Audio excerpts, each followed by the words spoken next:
Welcome to Absolutely Beautiful Cooking with Devon. I'm Devon and I'm your host. Today we will be making pizza. You can use crust of your choice.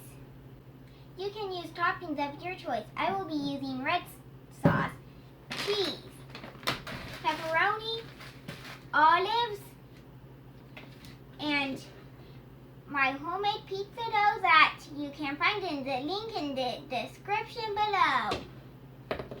My crust is pre-cooked according to the Pizza Crust Gluten Free video.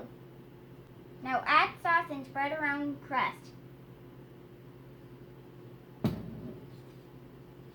Add a layer of cheese. Now layer pepperoni on your pizza. Add olives. Add a little more cheese to help it stick together. When your oven is done preheating, carefully put the pizza in the oven for 6 to 8 minutes depending on crust. When the pizza cheese is melted, take out of the oven.